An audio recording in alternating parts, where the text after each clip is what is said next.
Hello, मेरा नाम है चंद्रहास। स्टडी स्मार्ट में आपका स्वागत है। आप में से बहुत सारे बच्चों का एलआईसी एडीओ का प्रीलिम्स क्लियर हुआ है, तो आपको बहुत बहुत बधाई। अब आगे मेंस को भी क्लियर करना है, उसके लिए क्या करना पड़ेगा? सबसे पहली बात कि मेंस का लेवल आखिर होगा कैसा।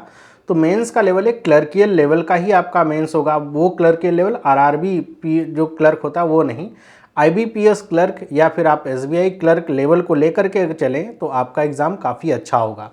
आप एलआईसी एडीओ मेंस का भी मॉक दे सकते हैं, लेकिन अगर आप एसबीआई क्लर्क का मॉक दें या फिर आईबीपीएस क्लर्क का मॉक दें तो आपको अच्छे क्वेश्चंस की प्रैक्टिस हो पाएगी अपने मेंस से पहले, क्योंकि इसमें फाइट काफ़ी ज़्यादा होगी और यहाँ पे जो कट ऑफ रहता है उसको लेकर के भी रहता है कि भाई जोन वाइज आपको कट ऑफ भी डिफरेंट देखने को मिलेंगे। तो आप चाहते हैं अगर अच्छा इंप्रूव करना तो बढ़िया क्वेश्चंस की प्रैक्टिस करिए। दूसरी बात यहाँ पे आती है कि क्या यहाँ पे नेगेटिव मार्किंग है कि नहीं। देखिए, जनरली नेगेटिव मार्किंग के बारे में कुछ लिखा नहीं है मेंस में होगी कि नहीं। अगर होगी तो आपको जब एग्ज़ाम देने आप जाएंगे बैठेंगे तो वहाँ पे आपको स्क्रीन पे लिखा हुआ मिल जाएगा, जब इंस्ट्रक्शन वाला पेज ओपन होता है तो वहाँ पे कि नेगेटिव मार्किंग है कि नहीं। बाकी सेक्शनल कट ऑफ और एग्रीगेट कट ऑफ जैसा रहता वो वैसा ही काम करेगा। अब यहाँ पे अगर हम बात करें कि भाई इसमें जो इंश्योरेंस अवेयरनेस वाला पार्ट है उसे कैसे कवर करना है, तो इंश्योरेंस अवेयरनेस के लिए आपको इंश्योरेंस वाली जो चीज़ें हैं, जिन बच्चों ने बैंकिंग अवेयरनेस वाला मेरा कोर्स लिया है तो उन्हें तो मैं बताऊंगा कि मैंने आखिरी में 7 वीडियोस अपलोड किए इंश्योरेंस अवेयरनेस के, आप उसे पढ़ के जाइए तो आपको बहुत हेल्प मिलेगी इंश्योरेंस अवेयरनेस कवर करने में। बाकी अगर आप खुद से पढ़ना चाहते हैं तो ध्यान रखिए कि जो इंश्योरेंस रिलेटेड चीज़ें हैं वो पढ़ के जाइएगा। जैसे इंश्योरेंस से रिलेटेड जो डेफिनीशंस होती हैं सारी की सारी, लाइफ इंश्योरेंस से रिलेटेड एलआईसी के बारे में आपको पता होना चाहिए। एलआईसी के जो प्लान्स वगैरह चल रहे हैं वो आपको पता होने चाहिए। इंश्योरेंस, लाइफ इंश्योरेंस के कितने टाइप्स होते हैं, जैसे एंडाउमेंट पॉलिसी क्या होती है, टर्म पॉलिसी क्या होती है, ये सारी चीज़ें जो होती हैं इनके बारे में पता है। ऐसे बहुत सारी पॉलिसीज होती हैं, सबके बारे में स्पेसिफिकली पता होना चाहिए कि बाकी में डिफरेंस क्या है। इंश्योरेंस के 7 प्रिंसिपल्स होते हैं, तो वो 7 प्रिंसिपल्स का मतलब आपको पता होना चाहिए कि वो 7 प्रिंसिपल्स आखिर किस बात को डिनोट करते हैं।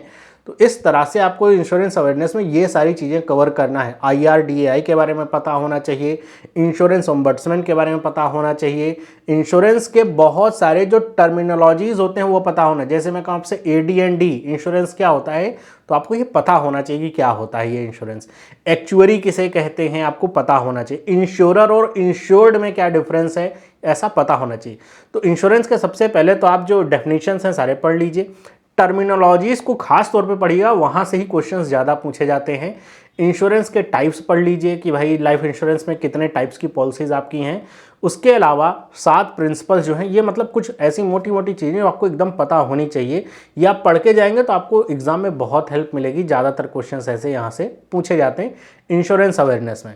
इसको लेकर के मैं आपके सामने किसी दिन कोई मैराथन क्लास भी लेकर के आऊँगा, तो इसमें मैं आपको 1.5-2 घंटे की क्लास होगी जिसमें मैं आपको 50-100 क्वेश्चंस इंश्योरेंस अवेयरनेस कैसे कवर करवा दूंगा।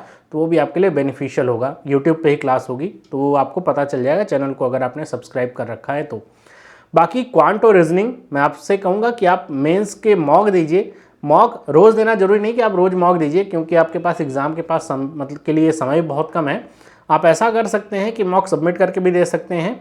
ये प्रयास करिए कि अभी जो आप देंगे, जो मॉक देंगे उसे जब देने बैठे तो पूरा ही दीजिएगा जो सेक्शन आप दे रहे हैं, और उसमें से जो नहीं आ रहा है सोचिएगा कि क्यों नहीं आ रहा है, उसे थोड़ा सा आप वहाँ पे एम्फेसिस डालने का प्रयास करिएगा। क्योंकि यहाँ पे मतलब कहते हैं फाइट ज़्यादा होती है, जो कट ऑफ भी होता है वो मतलब वहाँ पे फाइट काफ़ी बढ़ जाती है, क्योंकि उतनी जॉब्स होती नहीं हैं। तो आपको थोड़ा ज़्यादा मेहनत करनी पड़ेगी। तो जितना समय अभी बचा हुआ है अब बाकी चीज़ों को छोड़ दीजिए, जो अभी नहीं आया है या फिर जो आप एग्ज़ाम की तैयारी कर रहे हैं, केवल अपनी इसी मेंस पे ध्यान रखिए। आप अपना जो समय थोड़ा सा अच्छे तरीके से डिवाइड करिए कि आपको रीजनिंग और क्वांट पढ़ना है। आपको दिन के शुरुआत के समय में उसको ऐसा टाइम डिसाइड करिए कि आप उसे 5 से 6 घंटे दे सकें, 6 से 7 घंटे उसको दे सकें उनके क्वेश्चंस को लगाने में। बाकी जो शाम का समय है उसमें आप जो ये करंट अफेयर है, करंट अफेयर की अच्छा बात बताऊं तो 4 महीने का, पिछला 4 महीने का करंट अफेयर पढ़ लीजिएगा। स्टैटिक जीके भी कुछ पढ़ के जाइएगा। स्टैटिक जीके जो बैंक में पूछा जाता है वही सारी चीज़ें, नेशनल पार्क और जो प्राइम मिनिस्टर हो गए या फिर गवर्नर्स हो गए, यही सारी चीज़ें जो पूछी जाती हैं, कितने न्यूक्लियर पावर प्लांट्स हैं, वो पूरा ये स्टैटिक जीके वाला जो पार्ट है ये पढ़ के जाइएगा। बाकी करंट अफेयर 4 महीने का आपको रिवाइज़ करना है। करंट अफेयर के अलावा जो इंश्योरेंस अवेयरनेस वाला पार्ट है, इसमें जो मैंने आपको बताया डेफिनेशंस वगैरह पढ़ते रहिए और फिर इसी से आपका ये इंप्रूवमेंट होगा। समय बहुत कम है, अच्छे से यूटिलाइज़ करना ज़्यादा बेहतर होगा आपके लिए, बजाय कि आप परेशान हो किसी और चीज़ में। तो आई होप आपको ये बातें समझ में आ रही होंगी। और अगर आपको फिर भी कोई डाउट है कि इसके अलावा भी कोई और डाउट रह रहा है, तो आप मुझे कमेंट करके पूछिएगा इसी वीडियो के नीचे, मैं उनका आंसर भी करने का प्रयास करूँगा। तो मिलता हूँ आपसे अगली वीडियो में। सभी लोगों को बाय।